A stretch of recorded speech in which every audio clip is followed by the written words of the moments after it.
we're going to cover the 13 most common objections that we got on sales calls with B2B software companies. My name is John. If you don't know who I am and what we do, and in general, what this is about, I run a cold email lead generation agency called Lead Art. And at Lead Art, we're basically helping B2B software companies get more sales demos directly booked onto their calendars, fully done for them. They only pay us per booked demo. And we've been able to get proper results for a B2B SaaS AirPay, which is in the healthcare space. And in the last 60 days, literally, this is like very up to date, we got them over 120 plus opportunities using our systems for Outbound. And for another logistics SaaS, we also have a case study where we booked 230 plus demos in 10 months. And in these two videos, which you can find this page in general in the first link in the description, you'll be able to see how our offer works, one case study, another case study, how in general it works in terms of graphs, ROI calculators with your investment, who this is exactly for, and frequently asked questions. So if you want to check that out, check that out. But in light of us running this agency, we've been getting these objections a lot. And I literally just asked my note-taker app to give me the most common objections that we got over the last couple of weeks. And in this video, I just want to cover them one by one. I don't even know what that list looks like. I've hidden them right here. So let's get straight into it. I'll just reveal one thing after the other and we'll just go through them very spontaneously so we can actually get this covered properly, right? Because I want this to be a resource that I can hand to people that are currently in the process of getting onboarded and have a couple doubts. So this is why I'm recording this video. We've already tried Outbound. This is very good. That's awesome. Good, like this is a very fair objection. I'll just like literally I'll handle them like I'm handling them in the sales calls. So you've tried Outbound, right? So what have you tried, right? Have you actually like quantified what you actually did? Because this objection presumes that there is a universe where Outbound just doesn't work. But that is not true, right? There are people probably in your space which you've never heard of that make Outbound work. And by the way, how could it be that you never heard of them, right? That's the beauty of Outbound. It's a one-on-one conversation with your customer, meaning no one else in the market knows about you. Very funny. It's super wild. Actually, there's a very nice story in one of Alex Hormozi's books where he's talking about some other gym provider. I don't know what company it was. It was his direct competitor. And there was a kid that ran their Outbound campaign and then wanted to work for Alex Hormozi. He came over to Alex Hormozi and literally told him, yeah, we have this like huge competitor. I don't remember what it was. I think it was in the gym space. We have this huge, like I was working at this huge competitor. They're doing 20x the revenue that you're doing right now. And Mozi was like, who's this? I've never heard of them.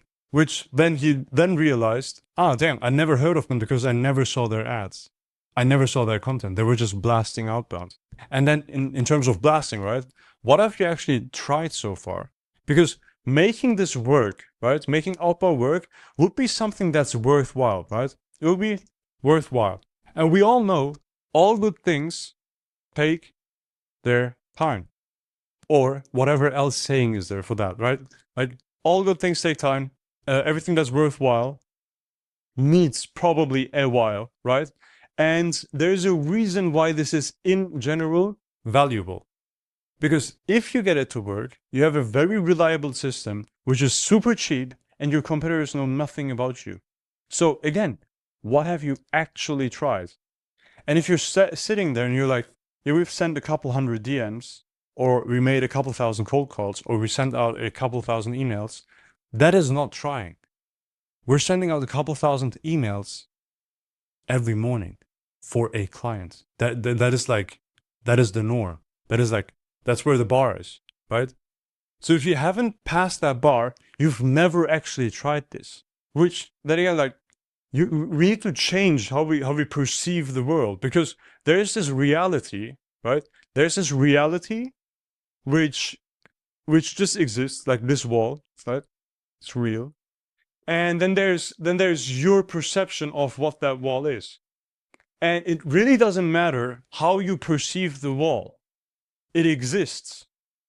There is a world where outbound works, and it doesn't matter whether you've tried outbound or not, because apparently you didn't make it work. And the only thing that counts in the real world is whether you made it work or not. So just saying we've tried outbound doesn't really move the needle for you, because you're not getting where you want to go. Like, you want to make this work. Obviously, you want to do something, right? So again, why have I tried? And did I do enough? Did I do so much that it would be unreasonable that it didn't work, right? And if you didn't do these things, then that might have a couple of reasons. And irregardless of those reasons, whether they might be valid or not, at the end of the day, there's a result, and that is you are not utilizing outbound at all.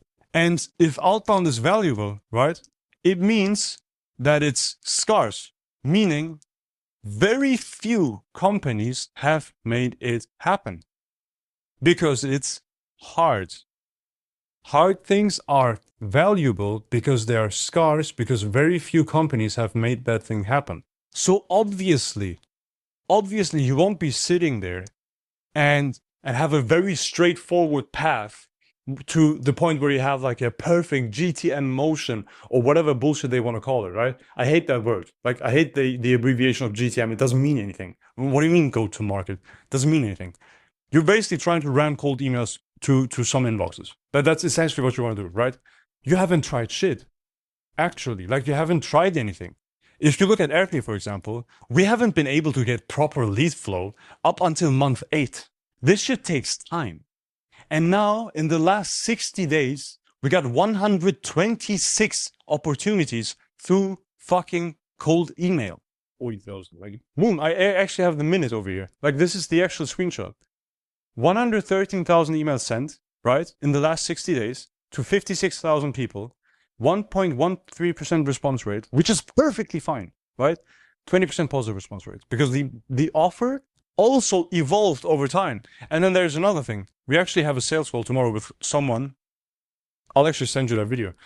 We have a sales call with someone tomorrow, and I heard from Leon, my co-founder, who had a phone call with him, that he has tried outbound, and for some reason inbound leads works. Like, getting leads through content, referrals, etc., that works perfectly fine. They are closing every single one of them. All the meetings that he's booking via outbound don't work. And Leon let me know about that. And I immediately texted him while I was listening to his audio note about the phone call. He's trying to sell a warm traffic offer to complete strangers. Warm traffic meaning these people already know you, like from content, etc. Like, I'm making content right now. I could give you a warm traffic offer because you already know me to some degree, right? If you're a subscriber, you know me, you probably know, like, and trust me, right? I could give you a warm traffic offer, which is not that risk-free. But now we're talking to strangers and you're trying to give them compliance as a service. What does that mean? It doesn't mean shit to strangers. That's the problem. That is literally your issue. So if you've tried outbound and it didn't work, it's literally because you didn't want to make it work. You didn't work on it enough.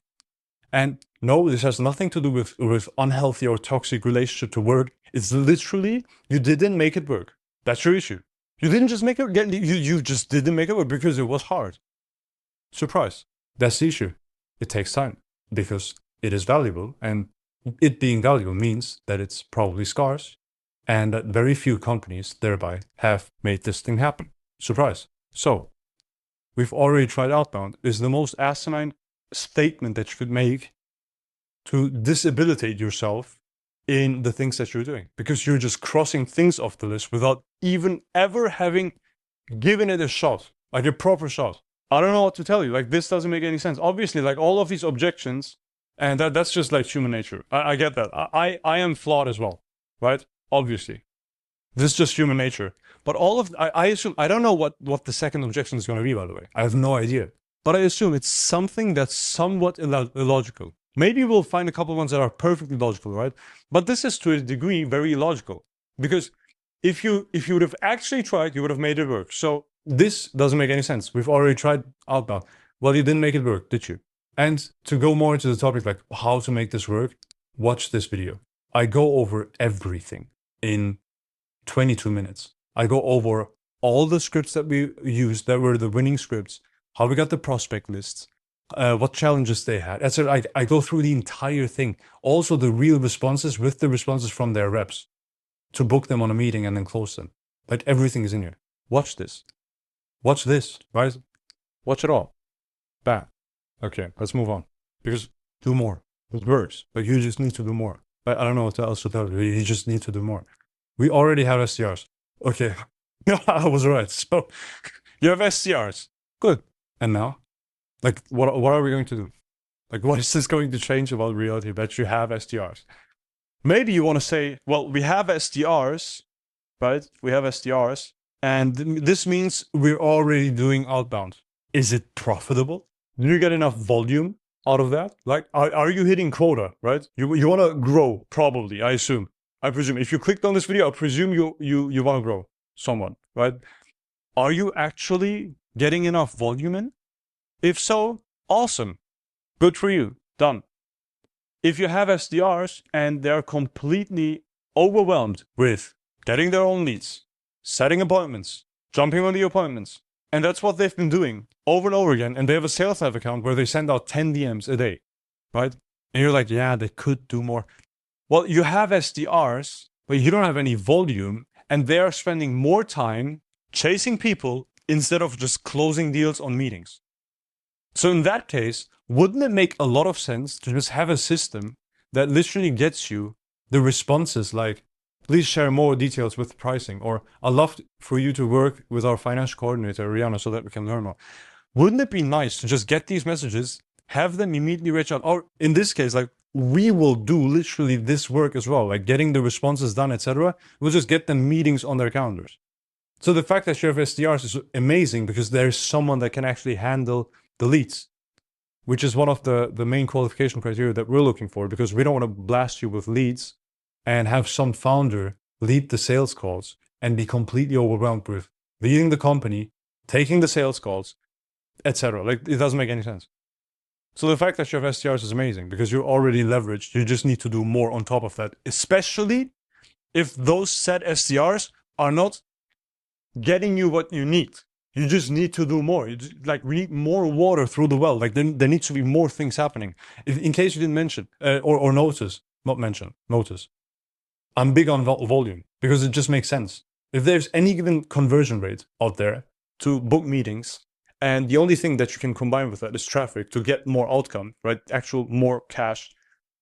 And you're sitting there and you're like, okay, should I increase my conversion rate on my LinkedIn DM by personalizing using their school that they went to, etc., or just ran 1,000 times more volume through that fucking hole? Like, what should you do? Logically speaking. But yeah, just saying. So you have SDRs, you should do more with them. Leverage your SDRs, especially if you're already paying them. You're paying them salaries, you're paying them all the tools that they're using. It just costs a lot of money. Let's leverage the fact that you have people that have time and energy to expend on your business. Let's give them something to do, right? So, boom. Our market is too niche. That's actually that's a nice objection, actually. I like that. Okay, your market is too niche. That is fine. That is fine. Too niche for what, though? Like, you still need to reach out to them, I guess. You still need to reach out to them. Like, you literally have to still reach out to them. So, what do you do? What do I do to reach out to a small market? You might be thinking, well, I don't want to burn away all my connections, right? Does that make sense? Doesn't make sense. Like, what if I burn through all of them? I always like to think this through. Just think it through without assuming anything, etc. I'll just think it through with as few assumptions as possible. Have I, in the last 30 days, received a cold email from someone? Yes. Do I remember who that someone is? No. Was there one of those guys that sent out more than one email in the last 30 days? Maybe even like 7 or so, and it slightly annoyed me and I didn't really bother unsubscribing, right? Yes. Do I remember their names? No. Do I remember the offer? No. Do I remember the product? No. Do I remember the company? No. So even in the case where someone's following up with me, in this case, 7 times within the time span of the last 30 days, which is super spammy, I still don't know who that is, which is wild. And I, as a business owner as well, we overestimate how much advertising we're actually doing. Because I'm recording a video a day on YouTube right now, and still no one knows me. Like, no one knows of the stuff that we're doing. We have a banger offer. We have product market fit. Obviously, we're selling people. I mean, not selling people, but we're selling leads, right? We obviously have product market fit, and still no one knows I exist. I'm sending out thousands of emails every single day, and still no one knows I exist. And in general, what we're doing is we're trying to reach out to people to let them know about the stuff that we're doing for them or could potentially do for them, right?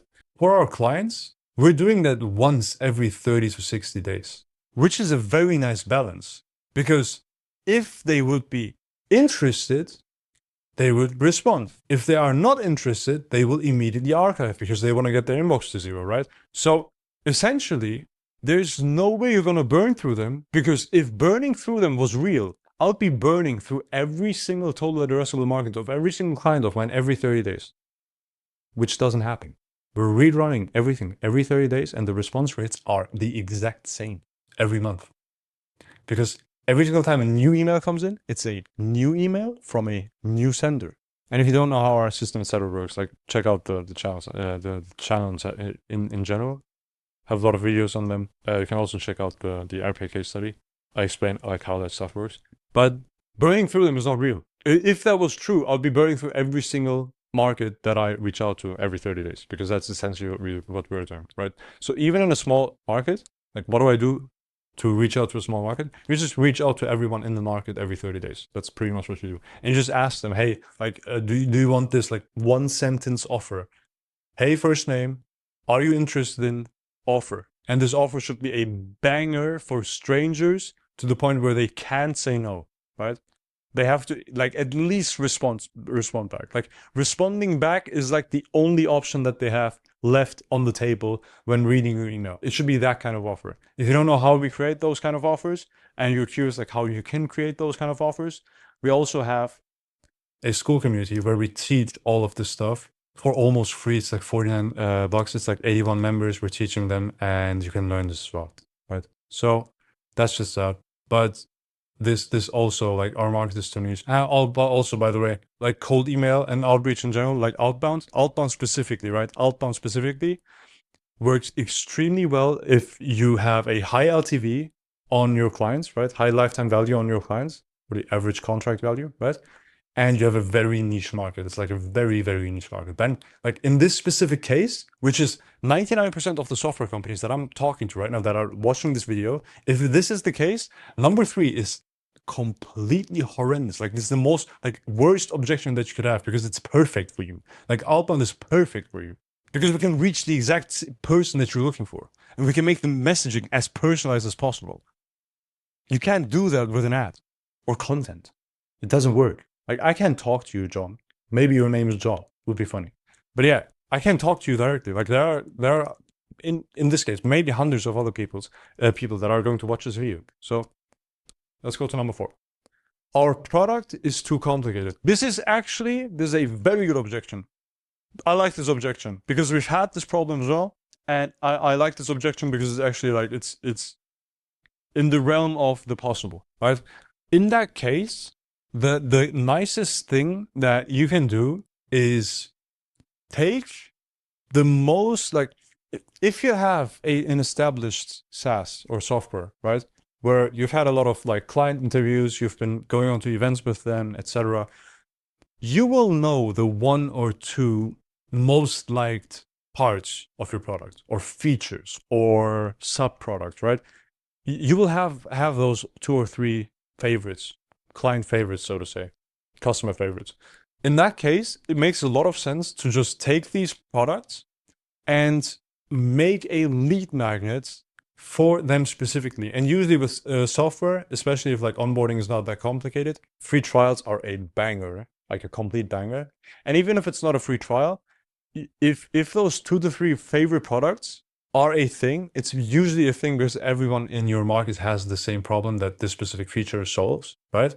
Or these 2 or 3 specific features solve. In that case, you could run those 2 to 3 features in multiple cold email campaigns, in separate campaigns, right? And you could reach out to the entire market just asking, hey, do you have this pain? If so, I have this video showing the software that we made that solves that exact pain point. So all of a sudden, you have invoked interest for your product in general, one of your products, just to get in contact with someone. Because that's the entire goal with Outbound. You just want to have some contact with someone. Like, let's just talk. Let's have a conversation, right? Let's become friends. We don't need to marry immediately. Let's just become friends. Watch my video on the demo that I recorded just for you, explaining how I solved that specific pain point that I was mentioning in the email. This is the video. See, I'm explaining it in like 3 minutes. Very simple. This is how this solves like that, and then this is how this solves that. You can break it, like you can condense down the level of complexity of your entire product if you just take one thing that it solves and then make a specific video explaining where that specific pain point that this specific feature solves on that video to that person that has that specific pain point. That's literally it. If you do it like that, we can run multiple campaigns and we can blast volume to every single person and then find all the ones that have these specific pain points to get them on a demo call. So you can then say, hey, not only does our thing solve that pain point, we also have all of this other stuff. And they will understand probably what that all is. And if it's not the case, you can sell one department on one feature and the other department on the next, and they can refer you from department to department. And that's how you run your sales calls, right? Yes, your sales cycle will be longer because your product is complicated, because the average contract value is high, you're selling to enterprise, etc. I get it, but we have to start somewhere. And there is a solution. There is a universe where there is a solution to your specific problem, right? So that's basically my response to that objection. So we need qualified opportunities, not meetings. Good, I like that. You will never find qualified opportunities without meetings. It's just not going to happen. And of course, to a certain degree, we can pre-qualify, and that's also what we do. So in these cold email campaigns that we're running, what we're doing is we basically we have this list, right? Let me just draw a nice. So this is an Excel sheet. I'm not going to draw all the columns, but these are like Excel sheets, right? We have like one row after the other. So this is the list of prospects, right? Because CSV, back. So CSV list, comma, separated value, obviously, you have software, right? Yes, so we take that CSV and we have some AI. I'm just going to draw like an AI logo. This is how an AI logo looks. This actually looks pretty accurate. We have some AI that's going to go through the entire thing and it's going to read through every company profile. And then it's going to check it with the client profile that we have built in our own second brain without getting too technical. We have like a brain for our AI that knows exactly everything about your company because you've given us your sales assets, right? So it just checks, this ICP that they have, is that ICP in this specific prospect list? Because if it is, we can write out scripts for them, right? The email scripts, the one sentence email scripts. And we can use our email sender. Man, you just see I send a lot of emails. We send emails over to that entire list with a specific offer for those specific companies that are most likely going to have those specific pain points. So this is just like pre-qualification. But after we get a positive response, right? Let's say we get a positive response. Boom. That didn't work out well. Positive response.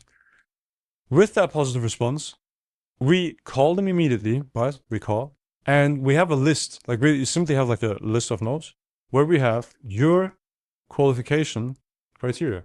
And we're literally going to go through those 3 or 4 main qualification criteria. And if they match all of them, we'll just send them over to you. And you just pay us per showed in qualified call. And then you can talk to them. And then you can see whether it's a qualified opportunity or not. Done. Boom. Let's move on. Lead gen agencies gave us garbage meetings. Yes, because they didn't use this process. Yeah, we're going to script this. So that's really it. How do you qualify prospects? Like this. Where does your data come from? That's a very good question. Depending on who you're trying to reach, we'll either use Google Maps for local businesses. We will use our own internal database, which is like an accumulation of LinkedIn, Crunchbase, People, PitchBook, Apollo, a lot of different like different places. It's a lot, and then we take like their domains, etc. We take their first and last names, and then we have like our own internal like email scraper where I was just gonna tell you, like, we literally just take their domain, and then we go into the company, and then we look at all the job roles at that company, and then we find the ones that you want to reach. Let's say the head of sales, because you have like a CRM software, right? You reach out to the CRO or the head of sales, and then we go into that company or all the companies. We filter for those job titles. We get the first and last names of the people that we want to reach, and then we take the domain plus the first and last name, guess a couple of their email addresses, right? And then we just verify them using our internal tool. And then as soon as we have found a valid structure, we will know all the emails of every single person at that company. And then we will re-verify them again. And then we have only valid people, completely guessed, super cheap. It's super nice. It's so nice. Yes. We came up with this in a long night, but that's a pretty nice system. That's how we get the data from. It's like very fresh. It's as fresh as it can be, right? So yeah.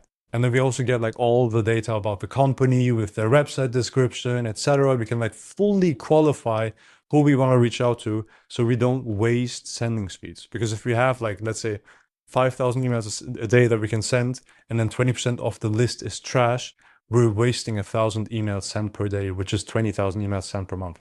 If we're sending on working days, right? Trash. Like, we don't want to have that. So how do you know they're interested? We just asked them. We literally just asked them. Like, our emails look so non-spammy. People appreciate it. It's so nice. Like, this is one random, let me just remove this thing. This one random like script for AirPay. Hey, first name, does insurance verification also waste your front desk whole morning? If so, we could run the next day's schedule overnight automatically for you for a couple $100. Can I send you a quick video showing how it works? And if they say yes, we know that they're interested. Done. It's a very casual email. Super easy. So this is how we found that out. We don't want you mass emailing our temp. Good. We don't do that. Like, we send out 1 at max 2 emails a month for every single prospect that we reach out to. So that's done. That's not spam. Like, that's far away from spam. That's far. And like, even in that case, let's say you have like we do it every 30 to 60 days. There's no way this is going to be perceived as spam. Especially if we ask them whether they want to have a 2-minute video. There's no shot. Like, if you really still believe that we're mass emailing just because we reach out to a lot of people at the same time, this is then not for you. Like, I don't want you as a client because you're overthinking this way too much. Okay, very good. Next part. We can risk damaging our brand. You're overthinking this big time. And I hate to say it, because I do want to say that you have a very valid thought with this, that this might be damaging your brand. But if you think just asking people whether they want to see a demo of your product in a very chill way, and you do that once a month or once every 2 months, and 2 months is a long time, right? It's a long time. And you just want to provide value, showing them how you could theoretically solve their problem. If you think that this ruins your brand, you're going to have a hard time advertising that. Like, real. This is going to be tough. I wouldn't recommend this. Like, I wouldn't recommend believing this. I wouldn't recommend believing any of these things. It doesn't make any sense. It really doesn't make any sense. There's no logical reason as to why you would believe this. We have the results. Like, literally, like, this stuff works, man. Almost talking like as if I'm talking to like good friends, but you have to understand that this stuff works, and it's not ruining anyone's brands. And by the way, there are so many cases where celebrities do the most heinous things ever, right? Hollywood stars, etc. And they get like publicity for straight a month. And then next month, everyone forgot. And you're scared of an email. But you're scared an email might damage the entire brand of yours. An email to a singular person who's never gonna bother to tell anyone else. How does this make sense? I really like this video, man. I honestly do. Like, this doesn't make any sense. Let's move on to the next one. What converts into pipeline and revenue? I don't understand that question, actually. What does that mean? What converts into pipeline and revenue? A demo? Okay, well, I guess let's go through a couple of responses that we have. So, for AirPay, right? Real response pair 1, send the video. So we asked for whether they wanted to have a video, and they say, please send the video.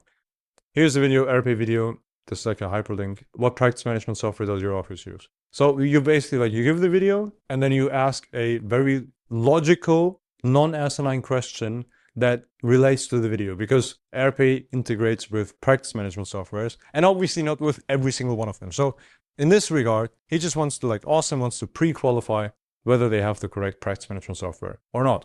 Because if the video is solid and they have this, the exact practice management software, or one of the many that they have integrated with, both of these things are true, then the demo is going to be the next logical step. And then if the pricing makes sense and the terms make sense, because it's a cold traffic offer, and then maybe also have a free trial, then that's probably at some point going to result in people buying and that turning into pipeline and revenue. Yes. So this is how that would look. And by the way, if this doesn't work for you right now, it's most likely because you're only getting in deals through inbound, which is a very different thing. Like outbound is a very different beast. People think you just send a couple emails and then it works. It's not that simple, bruv. Like it doesn't work like that. No. This will take time.